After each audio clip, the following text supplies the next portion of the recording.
I want to welcome Liz Gould and Paul Fitzgerald to this conversation that we're going to have. It's been ongoing for over 20 years.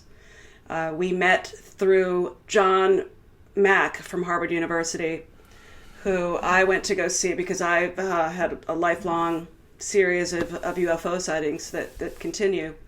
And I thought maybe, I'd been hearing about, it was a big deal back then, the thing about abduction. So I thought, maybe wanted to look into the possibility that I might be an abductee, this thing that people were talking about. I was regressed by him on 2 occasions, and we didn't find anything. But his assistant introduced me to Liz and Paul, who were doing a different sort of work with Dr. Mack. And maybe you can explain. I mean, he had a separate a grant or an operation that he was doing that was called PEER, and I'm forgetting. It was like Program for Extraordinary Experiences. Right. So tell us about your extraordinary experiences and how you ended up meeting Dr. Mack. Well, that actually goes right back to the very beginning. We ended up going to Dr. Mack because we were having extraordinary dreaming experiences. But the actual course we took to get there was very unusual. We had been the first American journalists to get access to Afghanistan after the Soviet invasion in 1979.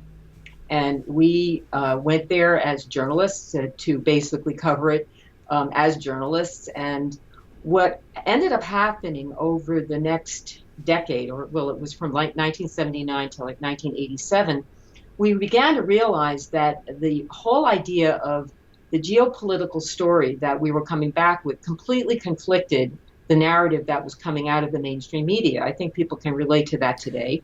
Well, this was back in the 1980s, early 1980s. And the more we looked into the inability of what we realized were the facts on the ground that we had collected and put together, and how these facts just didn't seem to affect the ongoing narrative that was coming out of the mainstream media. And by 1987, we had reached the point where we said,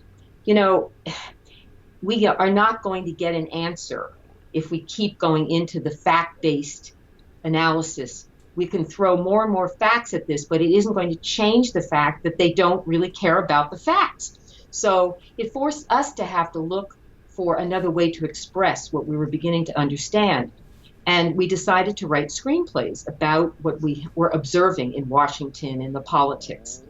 And so at one point, we realized that, I think it was when we this would have been 1990, I guess, 1991, when we, Alyssa had the dream. Yes. Right. So this is where the ideas that we began to work with were very different from the ideas that we took as journalists trying to understand the true political underpinnings of the causes of the Soviet invasion of Afghanistan and America's role in it. Here we were looking into another way of knowing it. So one morning, our daughter, she's 9 years old, she wakes up and she's had a dream. And the information that comes out of that dream, as far as Paul was concerned, was like a message that was coming from his Fitzgerald family going back 800 years, because Alyssa actually told us that she was introduced by Paul's father to a man who was wearing a very unusual outfit that was clearly a Scottish plaid type outfit, and he was 800 years old. So this inspired Paul to want to go into understanding his family's history. He had heard about it. We were looking for subject matter for screenplays and something that would be provocative. And I'd always, heard that from my members of my own family that our family had come to Ireland with this guy Strongbow in 1169. So 1169 AD, and that they were involved in the Crusades, and there'd been this whole background. And so anyway, so I said, well, maybe there's a story there. Maybe there's a screenplay there. This sounds interesting. And we could kind of combine it with our explorations to Afghanistan, and it would be kind of like the voice. What voice called us to Afghanistan? Well, it would be the voice of our past, of our lineage, of something in the distant past. What if there was something in your in your gene pool that was just simply expressing itself after 800 years or 1,000 years? So at any rate, that was the objective, and so we started doing some research on the Fitzgerald family and found a lot. Fitzgerald, like Bruce, is Anglo-Norman as opposed to Anglo-Saxon. Okay, Normans being from Vikings from that section of France called Normandy, and which they were not very polite at getting. If you've watched the series Vikings and all, I'm a real fan of it. It was a pretty struggling in the late 9th, 10th, 11th, 12th century was a pretty brutal experience, and there were a lot of complications regarding the Crusades. A lot of these guys had been very active in terms of their spiritual motivation for going to Jerusalem because of all the heinous things that they had done. And so there was if you look at the original documents and the original letters that were written, a lot of that is being done now, the exploration of that academically. There was a real spiritual motivation to do this. So at any rate, we started digging into this, and we came up with this idea for a screenplay called The Voice. And that was, how do you get to that part of your experience, your life experience? If you listen to people like, I know Michael Crichton, the screenplay writer, went off and wrote a book called Travels, I think. And he basically, now he was a doctor, very successful screenplay writer, but he decided that he had reached the limit of what he could do as a human being. And so he decided that he was just going to go off and explore all of these alternative experiences outside the scientific community. And he went and sat on top of a mountain and talked to a guru and went into the jungle in the Amazon, I believe, and met native shamans and did all these things. And he came back and he said, there really is something out there. There's something very real and tangible. Once you get away from the electronics, once you get away from the electricity, once you get away from the lights in the cities, and you get out into nature, you begin to commune with yourself and with the world in a very different way. We did something far more practical. Right. Well, we actually went to see Oliver Stone's film JFK. Had just come out in December of 1991. And because The Voice actually was about the Fitzgerald family, there was an interest that we always had, of course, in the JFK connection to Paul's family. Right. So we went to see his film. And when we saw that he dealt with something esoteric that we were already dealing with in our research, going back the 800 years to the motivations that were part of the royal families of the time. And we decided that we should get in touch with Oliver about The Voice.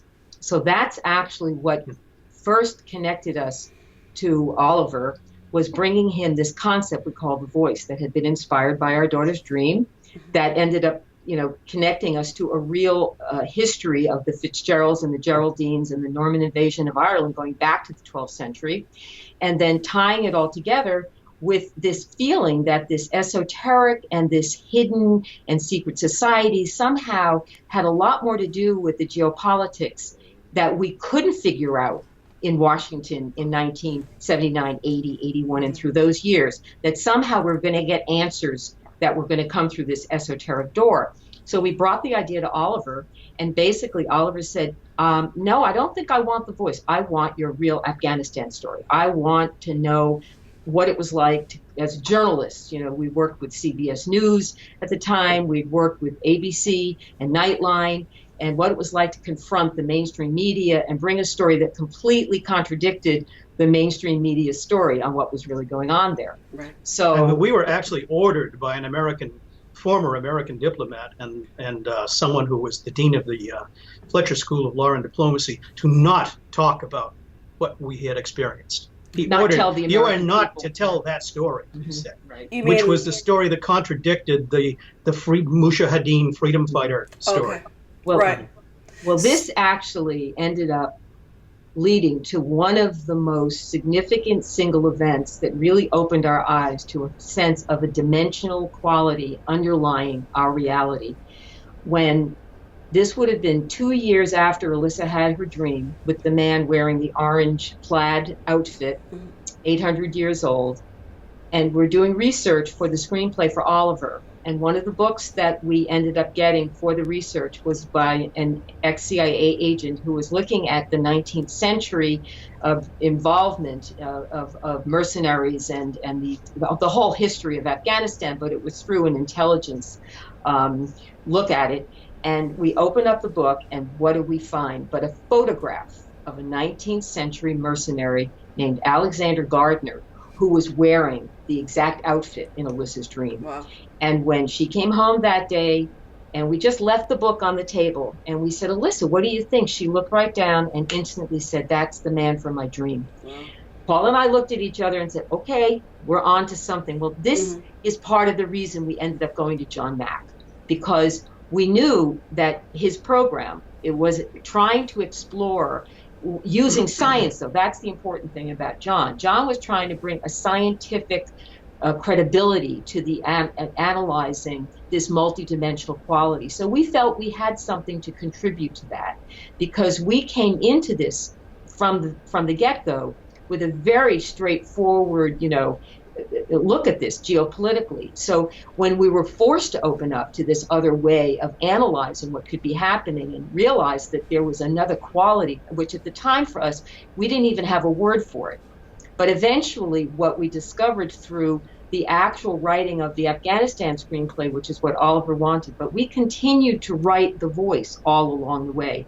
And after a while, we would give Oliver the chapters as they were forming. And over time, eventually he said, would you please put the voice in Afghanistan screenplay? He wanted that quality in there. So that became part of our motivation. But something else also happened that was really quite amazing.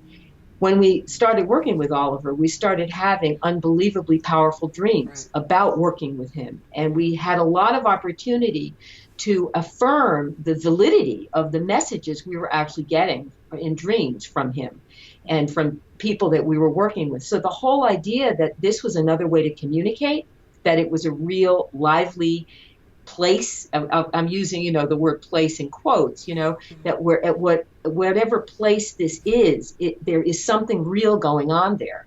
And when you open up to its reality, it even becomes more powerful. So that's what we brought to John, was that feeling that we needed to explore it, we needed to connect with other people who could give us information and help us further understand what we were experiencing. And through the process, we kept writing the voice. So when we met you, which I think might have been around 1995, 96 or something like that, we were developed enough with the voice idea. It was coming along. And I think that at that point, you got involved. I think you were, helping us edit it. And we even had, you inspired one of the characters in it. So you really became a part of our story. At the time, I never could have imagined that we'd be sitting here right now to realize how real, how alive that exchange really was, and how much it's still living in the voice right now. So this is Well, that was a remarkable phenomenon, because I tend to, when I write, I tend to visualize, and not necessarily on purpose, a location, almost like a geographic location. Oftentimes it's something from my youth. I just simply see it in my mind. I see this park that I used to play in, or a store where I bought a bicycle or something, or something to that effect. And every time I kept writing the scene about a certain character in the voice named Jill, I kept seeing a house in the town that we live in. I had no reason to see it. I had no idea where the house was coming from, who lived there, or what I had anything to do with it or not. And so that was when that was early on in the game, very early on, before we met you. And well, actually, and then we were in, and then we encountered John Mack. We met John Mack. We met Roberta, the person who introduced us to you. And she said, she had a couple of small children. She said, I'm looking for a place to move into in Winchester. And so she said, I'm looking at this place. And she goes, and where does she wind up? She winds up in the exact place that I had been seeing when I wrote this character called Jill. And so then, of course, she introduces us to you, and you read the book, and you say, there's a lot of things about that character that were compatible with the way you see the world. Yeah. And so, in your experience. And so that was just one of those little interconnecting things. And this is it's a subtle world. It's a subtle experience. We know that from our Afghan experience that the U.S. government, in fact, was written up in a document where they the U.S. government referred to the way the Mujahideen communicated with each other as the mystical communications network. And it's written right up. Mm-hmm. And so, it's right there. So they accepted the fact that there was something, there were other means of communication that were going on. Well, this is exactly what we were. But you have to be able to listen to it. And that's what's, you have to, the scientific community is like a wall that you have to get, that you almost can't get through it. They have their own objectives. They have their own purposes. They are there to basically reaffirm their belief in the world and the way in which the world works. And when you actually come at them with an experience that is outside of that framework, you encounter just the way we encountered with the official narrative. We encountered a wall in terms of, and so when we started dealing with this, we discovered that we were able to actually formulate a kind of picture of what it was that was being stopped here. And this was another way. That's what the voice is. The voice is something that was almost coming true bit by bit by bit. And eventually things that we did write, things that we did incorporate into the voice actually did fulfill themselves, which was something completely beyond our control. That actually... when we invaded Afghanistan a decade later, that blew my stack, having been involved with the earlier processes of this project. So, and it was all part of this great game, which is another part, that the guy in plaid and the British involvement in that region. But let's talk a little bit more about narratives, because I think you have more experience. You were right there in the middle of it. You were working in the mainstream media, and you were not an infant during the Vietnam War. So, because I'm wondering, right now what we're observing in the mainstream media is if anybody is exposed to alternative media today, it's like a parallel universe, what's coming out of the New York Times and the Washington Post. It's like, what are these people talking about? I saw a story yesterday that was on the front page of the New York Times saying that Sweden was going to institute the draft again because they're worried about Russia. And I was visiting with a friend who lives in Paris, and I said, are the Swedes afraid of Russia? And she said, absolutely not.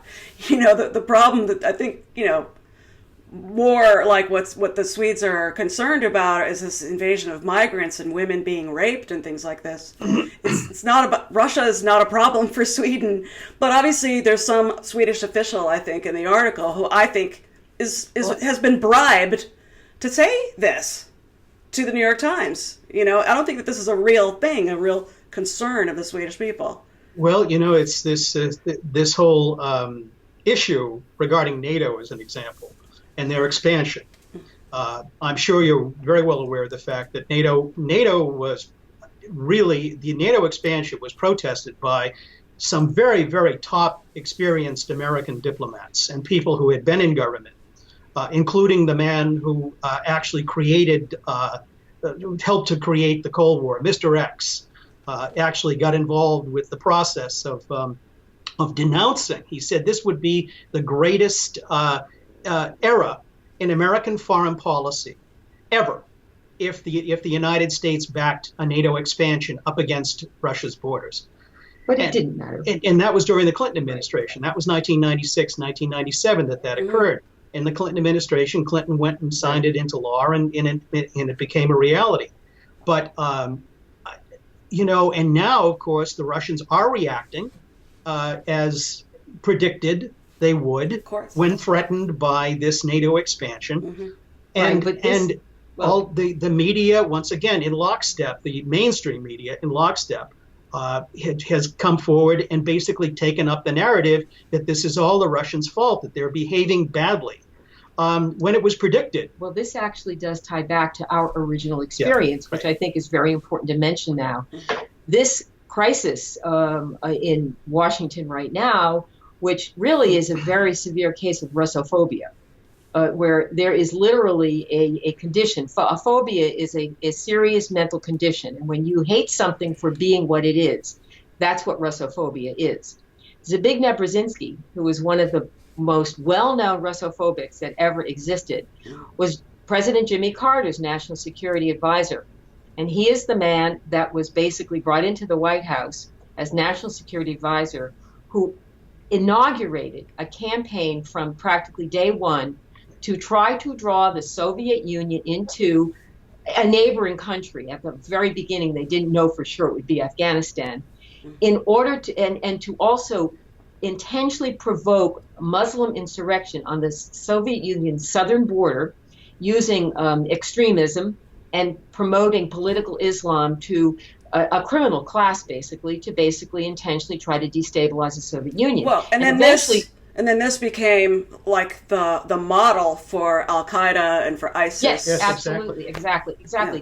So the Russophobia that Brzezinski brought in there was actually not quite as in the system as it became.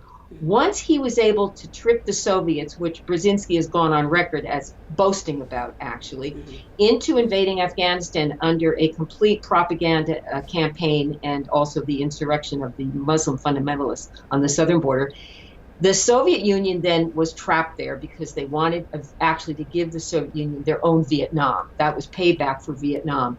So this became the casus belli that has been carrying Washington since that day. Right. And what you're living. But I think that Russophobia is just the excuse. I think it's totally contrived. It's really about war profiteering and Well, that's true. But there's always those who are only in it for the money. But we know that's a motivation. But there's many who are not in it for the money, but they need the money, like a man like Brzezinski, who was backed by David Rockefeller. So one way or another, they have to have finance behind them, obviously, to do what they do. And whether it's for personal gain or for their issue, whatever they do with that money is for the power it gives them to influence policy and to influence the movement of American foreign policy. So you get someone like Brzezinski, Kissinger, moving American foreign policy. But again, in trying to bring this back to where the narrative that was being put out in 1979 through 1989 through 99, this narrative was all built on the phony story about the Russians the Soviet Union invading Afghanistan, basically practically as an act of war. This did not happen. This was an intentional provocation that Brzezinski orchestrated out of the White House. And they basically stayed there for 10 years, partly because they intentionally kept provoking the insurrection so that the Soviets could never leave, because there was so much instability in Afghanistan. When they left in 1989, the Najibullah government, the Afghan government, actually lasted for 3 years without the Soviets being in there. That's how... and that was one of the memes, by the way, from the very beginning, is that the Soviets were doing all the fighting, that the Afghan government was never doing any of the fighting, that all of them had deserted, and that's where the Mujahideen were getting their weapons from. It was all a concocted story. Okay. The fact is, the Soviet Union collapsed, and the Afghan government was still fighting against the Mujahideen. Yeah. And actually, the Mujahideen had actually tried to seize one of the cities, and after the Soviets left. They tried to put on a big show of how powerful they were. And Benazir Bhutto backed them in this process, in Pakistan, by the way. And I'll get to that in a second. As a as a puppet of the U.S. I mean, right? Well, yeah. I mean, what most Americans don't really realize, I mean, the Brits certainly know it, but that 2/3 of what today is Pakistani territory used to be Afghanistan. Right.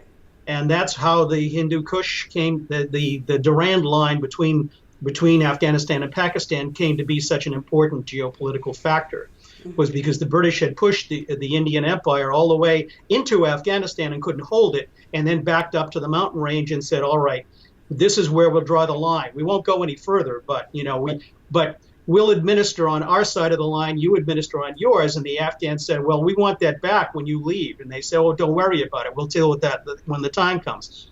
So this the time came, of course, and they never got it back. 1947, it turned into Pakistan. It turned into Pakistan, and they left the military Well, base. this was that phase of the Great Game that had been going on for at least, Right. 100 and something years, right? Right. Yeah. Well, you have the British and obviously 1700s. Tsarist Russia at that, in the 19th century and the early 20th century. But again, in terms of tying this to the narrative creation, and I really wanted to make this very specific point. What we were dealing with in the 1980s was the macro narrative, okay, the one coming out of the mainstream media, the one that Washington was promoting through the mainstream media. Right. And we encountered the fact that there was a huge amount of facts that weren't in that narrative, and we knew that. When we left that way of looking at the process purely geopolitically, or let's say they're doing it for the money, whatever the motivation is at that level, we didn't know one thing at that point. We really didn't know our own motivation.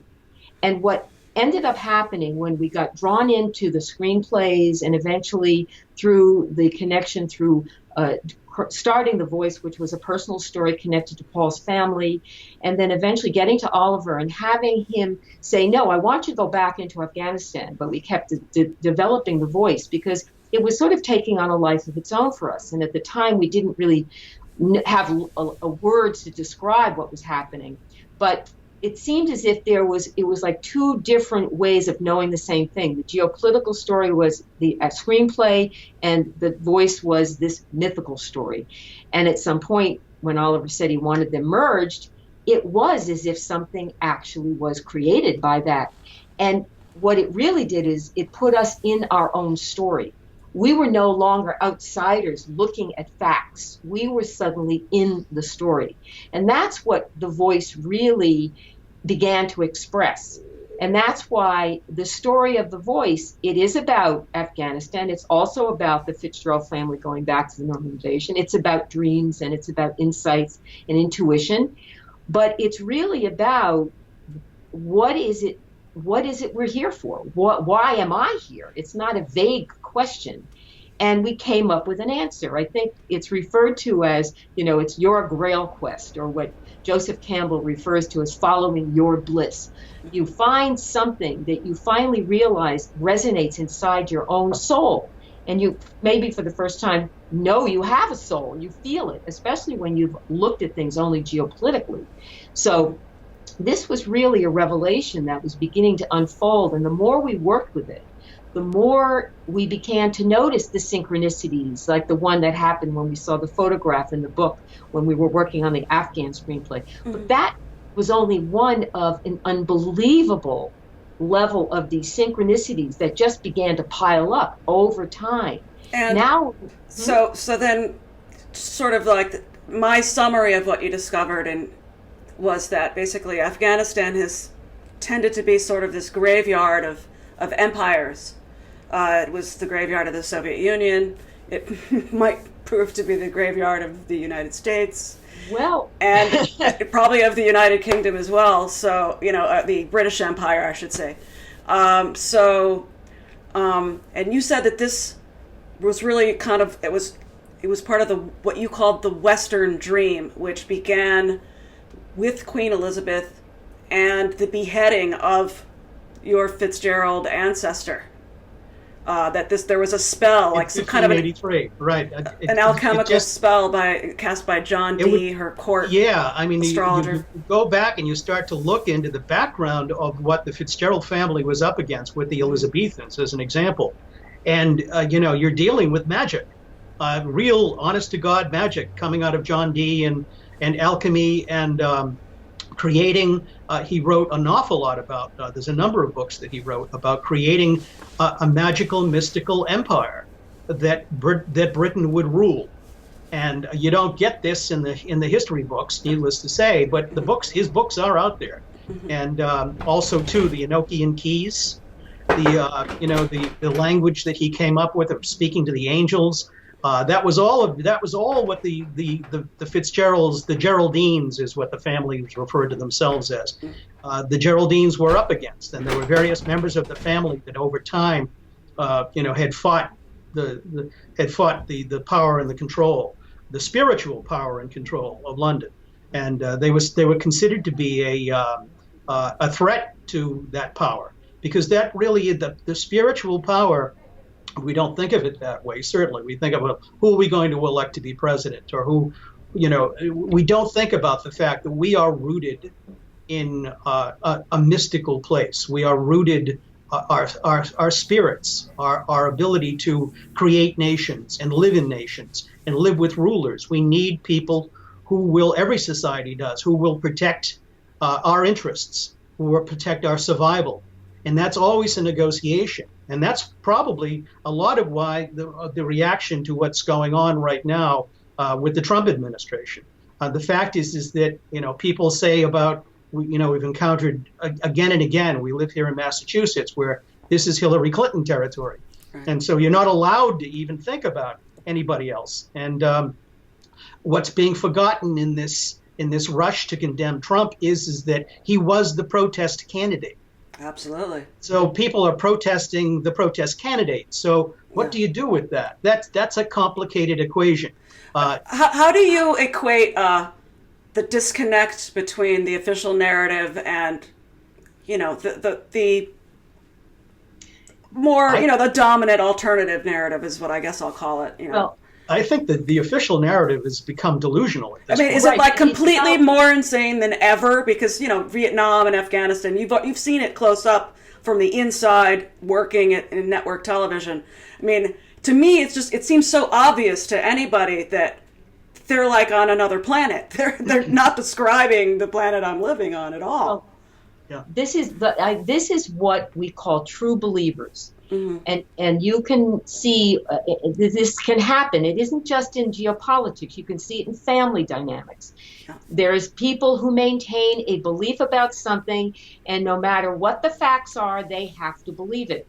But there is also something that is really part of human nature, which is believing, that actually is Gödel's theorem, that, the idea that you can actually believe something you can't prove.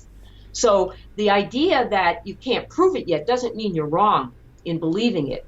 But we can see that can be taken to a point where you cross over what we call 0 point, where you actually begin to disconnect from reality to keep believing what you're believing, that you're not willing to take in new information. You're actually convinced. I think I remember, way back in whenever the pedophile priest in the Catholic Church business was finally exposed, how many hardline, super, believing Catholics had to confront the reality. They were those true believers. And until it broke at that point. So you have that kind of phenomena, I think, in everything. I don't think it's automatically necessarily a conspiracy because of it. But what we're seeing now is basically where it is now literally splitting the country apart. That we don't have a unified narrative that kind of is okay enough to hold it together. So that's why you have, the Hillary supporters who are basically at this point not speaking to people, friends of theirs, people they worked with who voted for Trump. That's how bad it is out there. Look. So you can see it's tearing the very fabric of what this country is apart, and probably needs to be, because it was glued together with a very, very phony narrative. And I think that's an important point to make.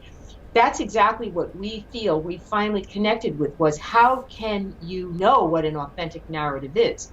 Well, the great big macro narrative out there, I can't be 100% sure. I don't know enough about everything in the world to know for sure what's pouring in at me. I have to use my common sense, but I just don't know. But what I do have power over is my own narrative. What I do have power over is being in charge of it, of owning it, of demanding that I have a right to create my own story about my own life, and I have a right to demand that it be accepted as part of the macrocosm, that every individual person has that right and, in fact, responsibility. And what we're really missing right now is a lot of individuals taking charge of what they can take charge of. They're trying to take charge of this falling apart macro narrative that really needs to be replaced by something far more transformative than this fight that's going on between these two camps. Wow, that was very well said, and then it's because these people are hypnotized by this narrative, and they've lost sight of themselves in this whole picture.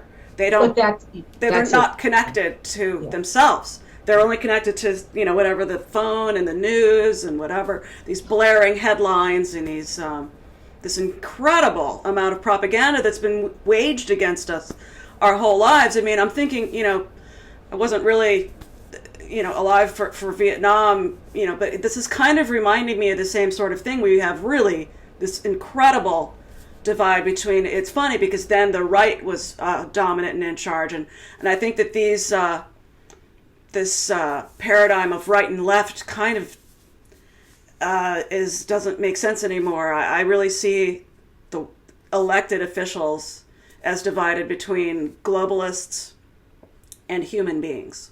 Yeah. Well, you go back to James Burnham. We're putting together a piece now that will explain how the psychology of this all got started, and it goes back to the managerial revolution that was written by this guy James Burnham. And he wrote a couple of other books after that. Orwell based his book, 1984, on the vision that Burnham had of the future. And he was writing in 1939, 1940, 41, 43, another book, the Machiavellians, and then another book after that, Lenin's Heir.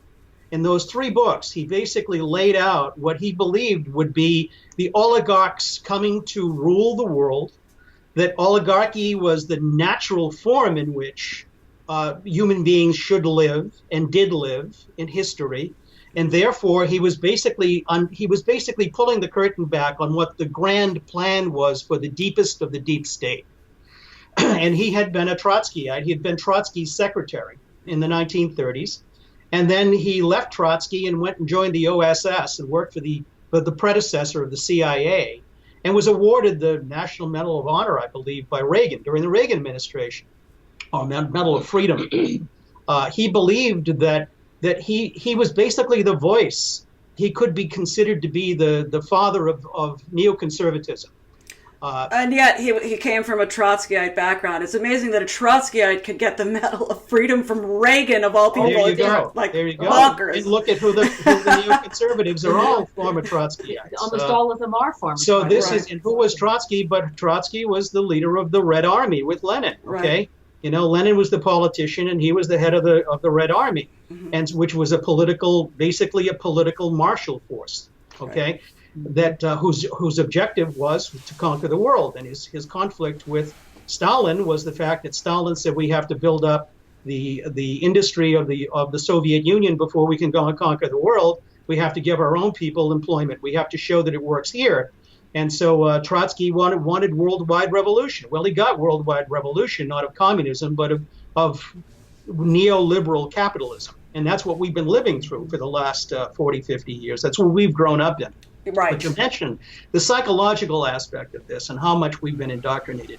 We have lived under a doctrine, a psychological doctrine that literally was put out in 1953. You can go online, the CIA website, and actually read this thing. It was put out, and it includes Burnham's ideas and Burnham's thinking. It's called PSB 33D -2 or /2. That's fascinating because that's the exact same year that MK Ultra began officially. Yeah, well, from the CIA.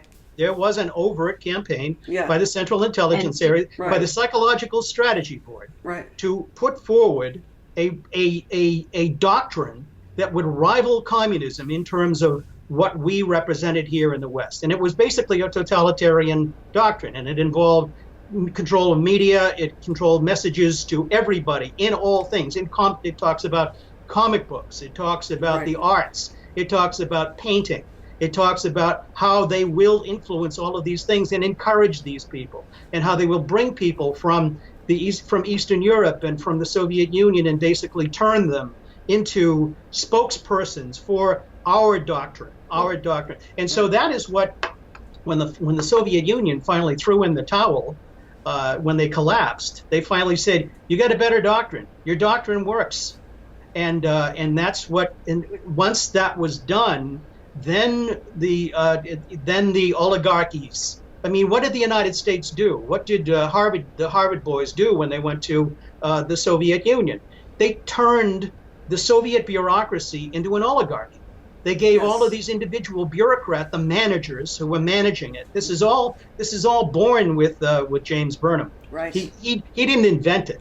He basically looked at the world and said, if we tweak this and we tweak that, we do this and we do that, we encourage these things and we encourage those people, then this is the world we can get. We can run this world through this managerial revolution and oligarchs. And so all the things that Washington is complaining about and the New York Times is complaining about, the McCain bill, the Magnitsky bill, all of these things that the objections that they have to these Russian oligarchs, well, the reason why they're upset about them is that they're not doing the bidding of what James Burnham prescribed that they should be doing.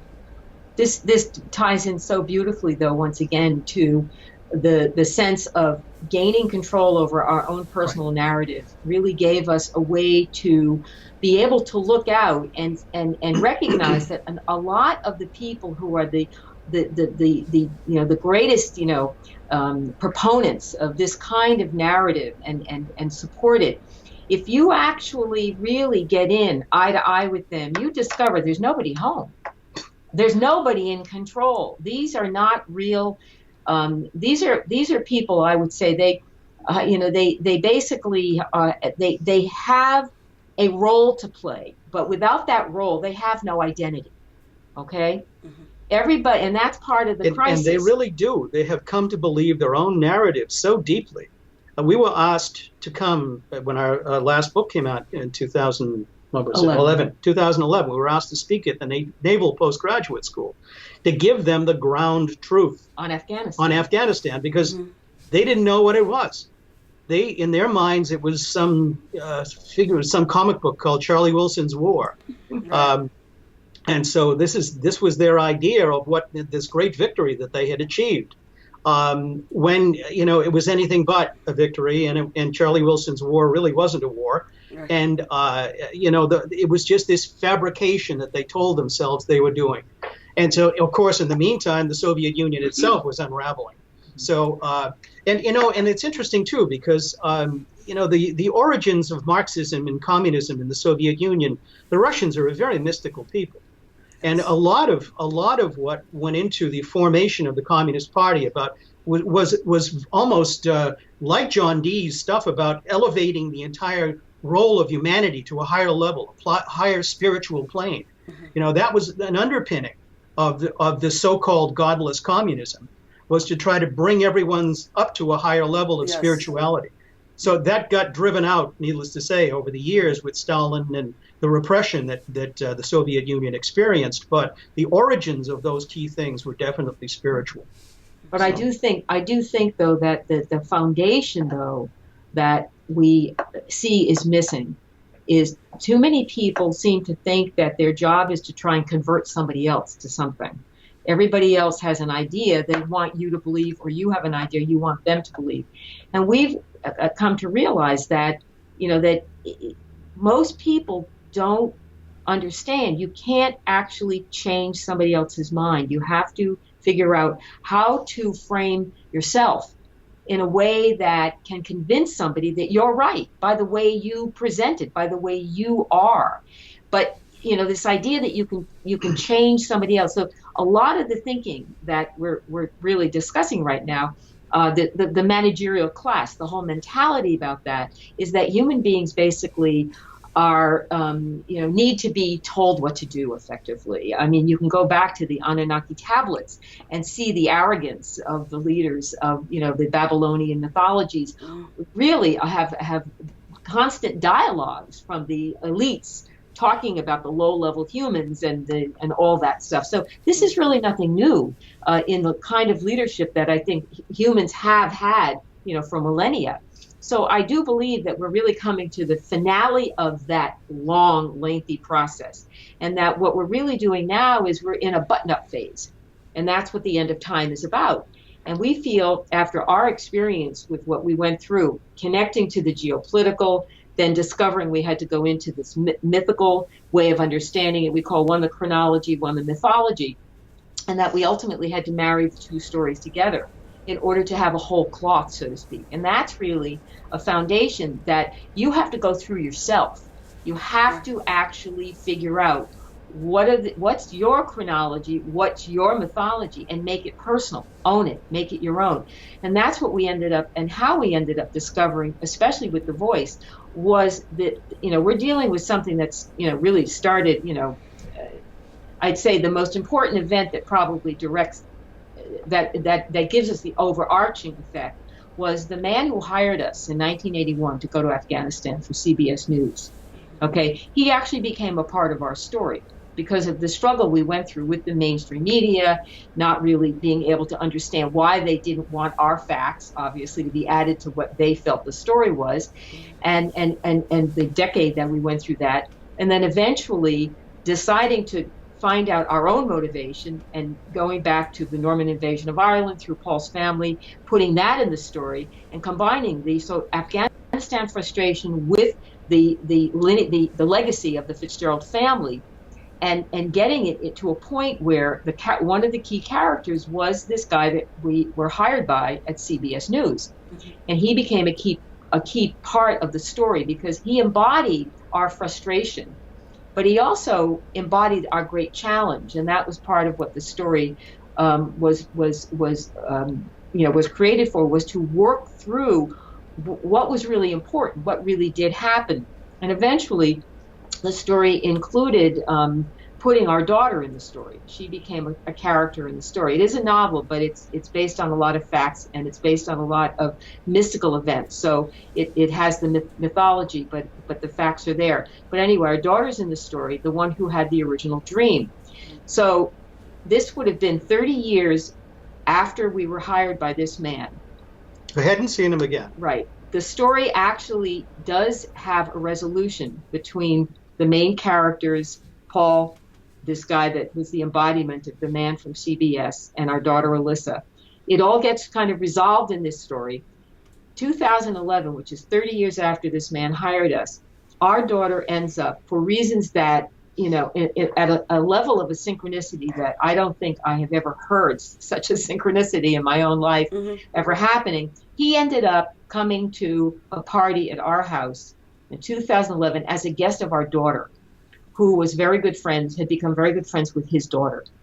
It was one of the most unbelievable, synchronicities coming together to have that man, after what happened at CBS with our story, come in. And one of the most amazing things at the end of the evening was when Paul goes up to this man and he said, "If I never thanked you for going to Afghanistan, I'm thanking you now." And he immediately looked at Paul and said, "If I didn't thank you for going to Afghanistan, I'm thanking you now." It was almost as if a script. It was like a script. It had the feeling of a script, yet we knew it was very real. It was just more, affirmation of the fact that, field of dreams. If you build it, they will come. Right. Well, if you write it, it will happen. You can't affect the future by making an expression, an emotional expression, and putting it in writing. And there is a power there. I don't know what that power is. Well, it's the marriage. That's what I think it is. It's the marriage between the mythology and the chronology as you express it. You're the one in charge of which facts are going to go in and what kind of mythology is going to be married to those facts. It's up to you. But once you it's like creating a child. Once you have the creation, it starts growing on its own. And that's what we began to discover, that the story kind of took on a life of its own. And it was something that we realized, at many levels was more of a fulfillment than all the frustrations were. And that really became an understanding that this realm, like John Dee's realm, talking to angels, well, you have to start taking that far more seriously. There is a Robert Moss, who was a very high-level intelligence operative who was very involved with all kinds of agencies all over the world. Today, if you look up Robert Moss, he is a dream coach. This man is considered one of the preeminent dreaming teachers. Teaches courses are excellent. High-level CIA operative. What is he doing as a dream teacher?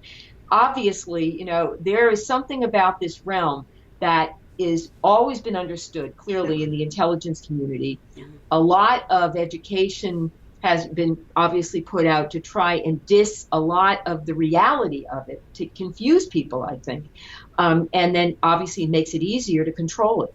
But once people understand how easy it is to reclaim, you can't have it taken away from you unless, you just ignore it. Once you decide you want to own it, it's yours. You can't have it taken away. Think of, surfing. Think of you swim into the ocean, you confront this enormous wave. You can be drowned by it, or you can surf it. You can enjoy it. You can enjoy the experience. And so that's what that's what we came to do. We came to enjoy doing that kind of thing, and discovered that there's a special kind of satisfaction that comes as a result of encountering these things. And I think that's how we encountered you. I think that we are on a similar path. We share the same path, actually. And I think that that you've done your thing in your way, and we continue to do ours. And I think we are finally beginning to see that everyone else is beginning to agree with us that we are definitely on a very odd course in terms of the planetary experience and the planetary consciousness. I think we're on the verge of something very new and very good and very necessary. It's just so unfamiliar to most people. It's not unfamiliar to us, to you, because you've been doing it now for so long and you've had your own experiences. Mm-hmm. But I think that the truth is beginning to shine through. Well, I would like to add one thing to that. That is that when you decide what you're going to do, the most important thing is to make it positive. People really have to understand. I think there was a book written many years ago about be careful what you wish for, you may get it. Yeah. And I have come to totally believe that. Yes. My way of describing it is, I said, always try to make it better. Negativity will take care of itself. You don't have to ever push the negativity, because right now we're really living in a time when we're overwhelmed with revenge and retribution. I wanted to get into that. So how do we overcome this revenge and retribution paradigm that we've really been locked in as a species, probably forever, or I don't know, but for a long time anyway? It's not always a simple thing, because a lot of this legacy is carried down through families, and if you try to buck the family's sense of, revenge retribution cycle, you can end up on the outs with your family. But sometimes that's what you have to do. You have to take that kind of stand, or it really, the ones who are brave enough to do that, who can begin to, really put forth the fact that if I'm in a position to stop the negativity, I have to do it. It's a challenge, but I think that what we discovered, and this is why we felt ultimately the voice is a very completely expresses our total belief in the fact that the only way to really recognize how to mature is that retribution and revenge really is a very childlike way of dealing with a serious problem. That it doesn't mean you do nothing. It means that you have a far more creative way of dealing with whatever that offense was that happens to you. Mm-hmm. And you simply realize that there are many, many other ways of doing it that actually don't get you on the cycle again, which is really what the problem is. Because once you're on the cycle, then it never ends. That's the point. Right. You know, that becomes your nightmare. And in the voice, that's part of the way we resolved the voice, was by figuring out how to end the cycle of revenge and retribution. Mm-hmm. For us personally, I should put it that way. Right.